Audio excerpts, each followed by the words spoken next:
ክራክ ከተፈጠረባችሁ በኋላ ምን አይነት ሜቶዶችን ተጠቅማችሁ ልትከላከሉ ትችላላችሁ? እንግዲህ ክራክ በተለያዩ መንገዶች ቤታችን ላይ ሀፕን ሊያደርግ ይችላል። እኛ ብዙ ጊዜ የምንጠቀመው ሁለት አይነት ሜቶዶች አሉ።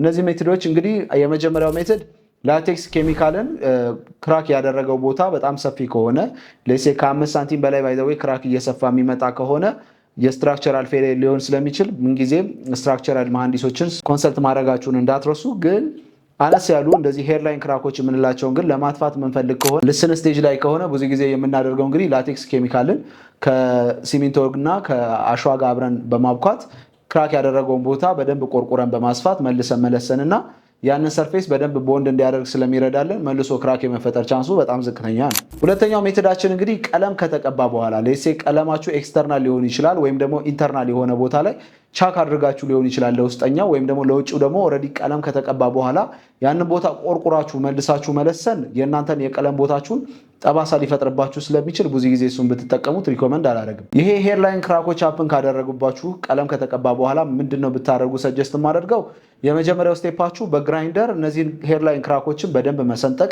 ወይም ደግሞ ማስፋት ይኖርባችኋል። ከሰፋችሁት በኋላ ቀጣይ ስቴፓችሁ እንግዲህ የምጠቀመው የሲካ ፕሮዳክት የሆነውን ሴሎፍሌክስ ነው። ሴሎፍሌክስ እንግዲህ አክሪሊክ ወተርፕሩፍ ሆኖ ውስጡ ፋይበር አለውና ይህንን ማቴሪያል እዛ ክራክ ያለበት ቦታ ላይ በብሩሽ አፕላይ አድርጋችሁ በደንብ ፊል ካረጋችሁት በኋላ መልሳችሁ ቀለማችሁን ቀብታችሁ ጉድ ኢዝ ኒው ነው በደንብ ቆንጆ ሆኖ አዲስ ሆኖ ቤታችሁ እንዲታይ ያደርጋል ማለት ነው። አንዳንዴ ክራኮች በደንብ ሜንቴን ካደረግናቸው በኋላ ተመልሰው እየመጡ ስለሚያስቸግሩ ይህን ሜትር ብትጠቀሙ ሰጀስት አደርጋለሁ። መልካም ቀን።